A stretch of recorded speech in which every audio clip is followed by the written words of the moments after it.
बिस्मिल्लाहिर्रहमानिर्रहीम। अस्सलाम वालेकुम। वहशते जुनून किस्त नंबर 8। उम्मीद करती हूँ कि नावल आपको पसंद आ रहा होगा। ये इलाका इसकी सोच से ज़्यादा हसीन था। देखने में ही वो बेहद घना और खूबसूरत और ख़तरनाक जंगल लगता था, लेकिन इसे यकीन आ चुका था कि ये जंगल ख़तरनाक बिल्कुल नहीं है। हाँ, लेकिन ये ऊंचे ऊंचे दरख्त शायद रात में किसी के लिए ख़तरनाक मंजर पेश कर सकते थे, मगर इस वक्त इसे डर नहीं लग रहा था। साफ सुथरी सड़कें इस बात की गवाह थीं कि यह इलाका न सिर्फ खतरे से पाक है, बल्कि इस जगह की खूबसूरती और हुस्न का भी बहुत ख्याल रखा जाता है। इसे लगा था कि यहाँ पर दरख्त काटे जाते होंगे, लेकिन इसे जानकर बेहद खुशी हुई कि जगह जगह बोर्ड लगे हुए थे कि दरख्त काटना या इन्हें नुकसान पहुंचाना सख्ती से मना है। ये सारा इलाका किसके अंडर है? मेरा मतलब है, इतना साफ सुथरा इलाका है और फिर काफ़ी अच्छे असूल भी बनाए गए हैं। यहाँ के वो मुतासर हुए मिस्तानिया से पूछने लगी थी। ये सारा इलाका अयाम सिकंदर का है, यानी कि हमारे सर का। वो बहुत जोश से इसे बताने लगी। पहले ना वो शायद कराची में रहते थे और वहाँ भी इनकी बहुत बड़ी हवेली है, बिजनेस वगैरह है, लेकिन वो खुद ऐसे पुरसकून माहौल में रहना पसंद करते हैं। तकरीबन 11 साल पहले वो अपने वालिदैन के साथ यहाँ आ गए थे, क्योंकि ये इनका आबाई इलाका था। इस इलाके के आसपास की सारी ज़मीनें खरीद कर उन्होंने इस इलाके को अपना बना लिया और फिर लोगों की इतनी मदद की कि जब सियासत में इन्हें कुर्सी मिली, तब सब लोग ही इनके साथ खड़े थे। वो सियासत में बिल्कुल भी नहीं आना चाहते थे, लेकिन लोगों ने इन्हें मजबूर कर दिया सियासत में आने के लिए। इसीलिए अब वो कराची या कहीं और नहीं चाहते, इसी इलाके में रहते हैं और यहाँ के लोगों से प्यार लेते हैं। क्या मतलब है तुम्हारा? क्या आयाम जी सियासत में हैं? वो इसे देखते हुए पूछने लगी। इसकी पर्सनैलिटी से वो अंदाज़ा न लगा सकती थी कि वो सियासत जैसे किसी शोबे में हो सकता है। इसने आज तक सियासत में जितने भी लोग देखे थे, एक तो वो बहुत बूढ़े होते थे और दूसरा इनका गुरूर और नखरे से बिल्कुल पसंद नहीं था। जबकि अयाम इसकी सोच से बिल्कुल अलग था। इसे देखकर तो लगता ही नहीं था कि वो सियासत में होगा। जी, मैंने बताया ना, इन्हें बिल्कुल कोई शौक नहीं था सियासत में आने का। इसी इलाके के लोगों ने इन्हें मजबूर कर दिया और फिर वो अपने इलाके वालों की खिदमत करने के लिए उन्होंने इन कामों में अपना हाथ डाल दिया। और अब तो इतनी बुरी तरीके से फंस चुके हैं, बल्कि अब वो बहुत आगे बढ़ चुके हैं कि चाह कर भी इन सब चीज़ों को छोड़ नहीं सकते। यहाँ के लोग अपने मामलों में सिर्फ इन्हीं पर भरोसा करते हैं। इसने तफसील से बताया। शायद इन्हें यकीनन ये इसका फेवरेट टॉपिक था जिस पर वो बहुत बोल सकती थी। अच्छा, छोड़ो इस सियासत को। ये बताओ कि इनकी बीवी रूही की माँ कहाँ है? वो उसे देखते हुए सवाल करने लगी, जिस पर तानिया ने कंधे उचका दिए। इनकी बीवी के बारे में मुझे कुछ भी मालूम नहीं। बस इतना पता है कि इनकी एक बेटी है जिसे वो बहुत ज़्यादा मोहब्बत करते हैं। दरअसल मुझे भी इनके साथ काम करते हुए ज़्यादा वक्त नहीं हुआ, तकरीबन 1 साल 3 माह ही हुए हैं। मेरे ख्याल में इस वक्त रूही कुछ माह की थी जब मुझे इस नौकरी के लिए रखा गया। मैंने भी शुरू शुरू में जानने की बहुत कोशिश की, सर की बीवी किधर हैं, इनकी छोटी सी बेटी का ख्याल रखने के लिए इसकी माँ क्यों नहीं है। लेकिन मेरी मैम, मेरी सीनियर ने कहा कि कुछ भी पूछने या जानने की ज़रूरत नहीं। तुम्हें जिस काम के लिए रखा गया है तुम वो करो, और ख़बरदार जो तुमने इस बारे में किसी से भी कोई सवाल किया। फिर आप ये बताएं मैं क्या कह सकती हूँ? मेरी मैम सब जानती हैं, लेकिन मैंने कभी नहीं पूछा इनसे कुछ, क्योंकि मुझे मेरी नौकरी बहुत प्यारी है।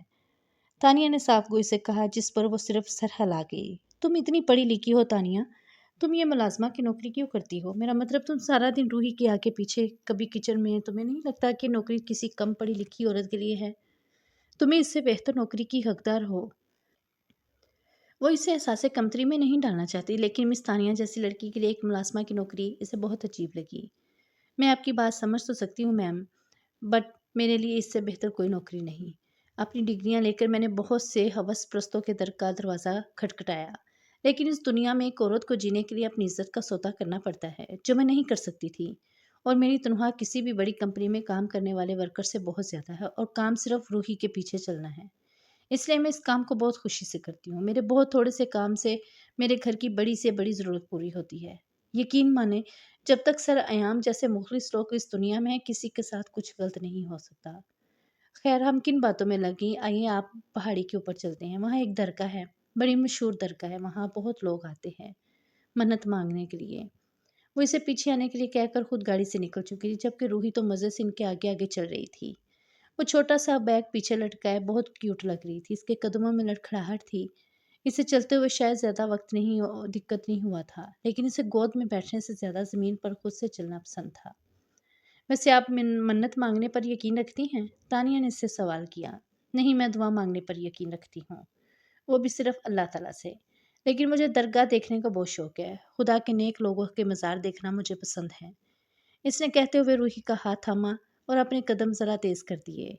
तानिया समझ चुकी थी कि वो इस मौजू पर कोई बात नहीं करना चाहती, इसीलिए वो भी खामोशी से इसके पीछे पीछे चलती दरबार के सामने आ गई थी, जहाँ बहुत सारे लोग थे जो यकीनन यहाँ मन्नत मांगने आए थे। हर इंसान की अपनी सोच थी। मिस तानिया, यहाँ पर कुछ भी मांगो तो मिल जाता है, वो बेर का हाथ था। मैं इससे पूछने लगी थी, बेटा यहाँ पर कुछ मांगने से कुछ मिले या ना मिले, लेकिन आप अल्लाह से दुआ करो, ज़रूर मिल जाएगा। ये अल्लाह के नेक बंदे हैं, हम इनसे नहीं मांगते, हम इनके लिए दुआ करते हैं। तानिया ने मुस्कुराते हुए जवाब देते हुए गोद में उठाया था, जबकि वो इसके कंधे से लगी थी। मुझे अल्लाह से दुआ मांगनी है, कैसे मांगूं? इसके सवाल पर वह मुस्कुराते हुए देखने लगी। आपको कौन सी दुआ मांगनी है रूही, मुझे बताएं। इसने इसे अपनी गोद में उठाते हुए पूछा था। ये छोटी सी बच्ची जिसकी हर ख्वाहिश के लबों पर आने से पहले पूरी होती थी, भला ऐसे कैसे मुमकिन था कि इसकी ऐसी ख्वाहिश हो जो वो दुआओं में मांगना चाहती हो? मैंने बाबा जानी से पूछा था, वो कहते हैं मामा बहुत प्यारी होती हैं, वो बहुत प्यार करती हैं, इसलिए मुझे भी चाहिए, बताएं ना कैसे मांगूं? वो अपनी धुन में बोले जा रही थी। एक लम्हे के लिए इसे इस मासूम पर तरस आया था। कुछ दिन पहले जब वो यहाँ आई थी, इसने खुद ही मामा लफ्ज़ का इस्तेमाल किया था। शायद ये लफ्ज़ इस दुनिया से ही इसके जहन में था, और फिर रात कोई कहानी सुनते हुए तो यकीनन वो इसके लफ्ज़ पर अटकी होगी। और फिर अपने बाबा से पूछा होगा, जिस पर इसने एक प्यारा सा नक्शा खींच दिया, लेकिन इसके पास रूही की बात का कोई जवाब न था। आपकी मम्मा तो बस एक ही तरीके से आ सकती है, तानिया ने कुछ सोचते हुए कम आवाज़ में कहा। रूही की सुनने की हिस्स काफ़ी तेज़ थी कि आपके बाबा दूसरी शादी कर लें और दूसरी शादी के बाद आपकी मम्मा आपके पास आ जाएंगी। तानिया ने जैसे से इस मसले का हल बताया था, लेकिन शायद इसको इस बात का अंदाज़ा न था कि वो इस मासूम सी बच्ची के दिमाग में एक और गलत बात डाल रही है। पहले ही लफ्ज़ माँ इसके दिमाग में डालकर वो अपनी गलती पर पछता रही थी, और अब ऐसी ही एक गलती तानिया भी करने वाली थी। वापसी का सफ़र शुरू हो चुका था। वो लोग गाड़ी में ही पहाड़ी से नीचे की तरफ आ रहे थे। तानिया को ऐसा लगा कि सामने से कुछ लोग इनकी तरफ आ रहे हैं। ड्राइवर खुद भी परेशान था। शायद वो इन लोगों को नहीं जानता था, या फिर वो लोग इस इलाके में बिल्कुल नए थे। मिस तानिया, क्या आपने इन लोगों को पहले इस इलाके में कहीं देखा है? मुझे ये लोग अनजान लग रहे हैं। क्या ये आप लोगों के लिए भी ये अनजान हैं? ड्राइवर ने पीछे की तरफ देखते हुए कहा था, जिस पर तानिया ने सिर्फ हाँ में सर हिलाया। वो भी इन लोगों को नहीं जानती थी, और ना ही इस इलाके में पहले कभी ऐसे लोगों को देखा गया था। अमजद भाई, मेरे ख्याल में पीछे से भी ऐसी ही एक गाड़ी आ रही है। तानिया ने अचानक पीछे की तरफ ध्यान दिया तो इसे ऐसा महसूस हुआ जैसे इनके आसपास कोई खतरा है। लेकिन इस इलाके में इनके लिए खतरा नामुमकिन सी बात थी, क्योंकि ये इलाका अयाम सिकंदर का था। वो लोग अयाम सिकंदर के मुलाजिम हो सकते हैं। वो किसी मसले का शिकार हों, तभी इनसे मदद के लिए इनके पीछे आ रहे हों।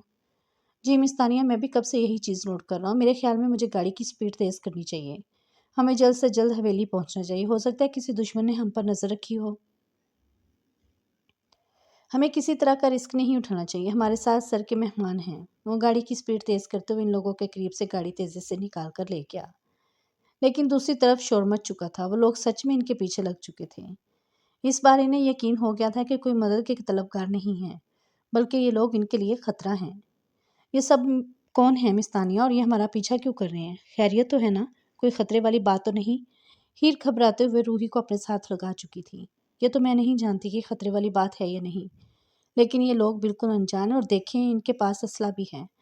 हमें ऐसे लोगों के बिल्कुल पास नहीं रुकना चाहिए। हो सकता है कोई खतरे वाली बात हो। अक्सर सर पर हमले होते रहते हैं, और सब लोग जानते हैं कि सर के जिगर का टुकड़ा, सर की कमज़ोरी सिर्फ और सिर्फ रूही है। सर अपनी बेटी के लिए कुछ भी कर सकते हैं, ये बात सर के हर दुश्मन को पता है, और वो इस पर हमला करवा सकते हैं सर को कमज़ोर करने के लिए।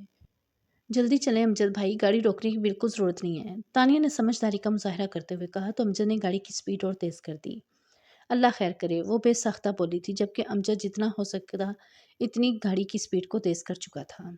जब अचानक ये गाड़ी इनके सामने आ रुकी, ना चाहते हुए भी इसे गाड़ी रोकनी पड़ी, जबकि वहाँ से लोग उतरते हुए इनकी गाड़ी की तरफ आए थे, और इनको पूरी तरह से कैद कर लिया गया था। गाड़ी के चारों तरफ आदमी खड़े थे। इनके हाथों में असलहा था।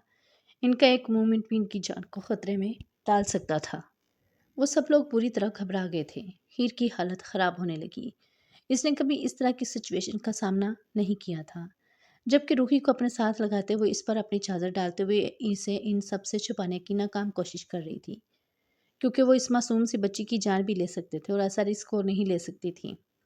ये सब लोग रूही के साथ कुछ बुरा ना कर दें, कितने बेहिस होते हैं ये लोग, जो अपनी दुश्मनी के लिए किसी मासूम जान को नुकसान पहुंचाने से भी पीछे नहीं हटते। हम तुम लोगों को नुकसान पहुंचाने नहीं आए, इस लड़की को हमारे वाले कर दो और चले जाओ यहाँ से। हम तुम लोगों के रास्ते में हरगिज नहीं आएंगे, हमारी किसी के साथ कोई दुश्मनी नहीं। लड़की को हमारे हवाले कर दो और अपनी जान बचा लो, वरना तुम्हारी दूसरी सांस की कोई गारंटी नहीं। इनमें से एक आदमी ने आगे बढ़ते हुए कहा था, तुम हमें जान से मार डालो, तब भी रूही बीबी को तुम्हें नहीं देंगे। अमजद गुस्से से बेहाल होते हुए गाड़ी से बाहर निकल गया था। हमें तुम्हारे साहब की बेटी से कोई लेना देना नहीं है। इस लड़की की बात करें जो तुम्हारे घर में मेहमान है, इसे हमारे साथ भेज दो। अगर अपनी ज़िंदगी चाहते हो तो इस आदमी ने ड्राइवर के अंदाज से समझ लिया था कि वो बच्ची की बात कर रहा है, क्योंकि इस लड़की का नाम हीर था। वो सब लोग जानते थे। हीर हैरानगी से इन्हें देख रही थी, कौन थे ये लोग और वो इसे अपने साथ ले जाने की बात क्यों कर रहे थे। इसने तो आज से पहले कभी इन लोगों को देखा भी न था। क्यों बीबी, तुम लोगों के साथ क्यों जाएंगी? कौन हो तुम लोग और हमारे रास्ते में क्यों आए हो? क्या तुम जानते नहीं हो ये किसके मेहमान हैं? अयाम सिकंदर, क्या नाम पहले नहीं सुन रखा? अगर तुमने ज़रा सी भी होशियारी दिखाने की कोशिश की तो तुम लोगों के साथ क्या हो सकता है ये तो इस इलाके से आने से पहले ही जान ही चुके होगे।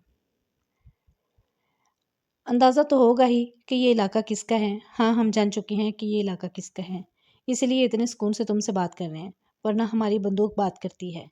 इस लड़की को हमारे हवाले कर दो, अगर अपनी भलाई चाहते हो तो, वरना लड़की को तो हम हर कीमत पर ले ही जाएंगे, लेकिन सांस दूसरी तुम्हें भी नहीं आएगी। अमजद को धक्का मारते हुए इस आदमी ने हीर की तरफ का दरवाज़ा खोल दिया, जबकि रूही को छोड़कर घिसटती हुई बाहर निकल गई थी। क्योंकि इस आदमी के हाथ में इसका बाजू था, वो बुरी तरह से मज़ाहमत कर रही थी, अपना आप इससे छुड़ाने की कोशिश कर रही थी, लेकिन वो आदमी इसे छोड़ने को तैयार ही नहीं था। इसका अंदाज इतना वहशतनाक था कि हीर को अपना बाजू छुड़वाना नामुमकिन लगा। छोड़ो मुझे, कहाँ लेकर जा रहे हो? छोड़ो मुझे, मुझसे क्या दुश्मनी है तुम्हारी? क्यों आए हो तुम? कौन हो तुम? वो अपना आप छुड़वाते हुए ऊंची-ऊंची आवाज़ में बोल रही थी, लेकिन वो तो जैसे कुछ सुनने को तैयार ही नहीं थे। बीबी को छोड़ दो, वरना अमजद ने आगे बढ़ना चाहा, जब अचानक जंगल में गोली की आवाज़ गूंजी और इसके साथ अमजद की चीख। इसकी टांग पर गोली चला दी गई थी। वो ज़मीन पर पड़ा बुरी तरह से तड़प रहा था। हमने कहा था हमारे रास्ते में टांग मत अड़ाओ, हमें हमारा काम करने दो, हम यहाँ से चले जाएंगे।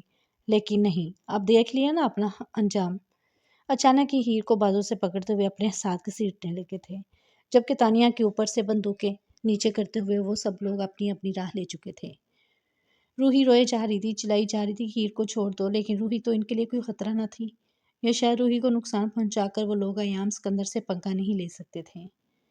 हीर बुरी तरह से रो रही थी। वो लोग इसे अपने साथ लेकर जा रहे थे। इसे क्यों लेकर जा रहे थे? वो इसके साथ क्या करने वाले थे? कुछ भी तो नहीं जानती थी वो। बस इन पर चिल्लाते हुए इनसे अपना आप छुड़वा रही थी। क्या बगाड़ा था इसने इन लोगों का जो वो इसके साथ ये सब कुछ कर रहे थे?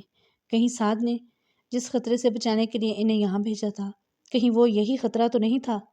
या इसे किसी गलतफहमी का शिकार होकर अपने साथ लेकर जा रहे हैं? कुछ तो था, इसकी समझ से बहुत बाहर था। वो अपने आप को बचाने के लिए हर मुमकिन कोशिश कर रही थी, जब इस आदमी ने एक जोरदार थप्पड़ मारते हुए इसका मुंह बंद कर दिया।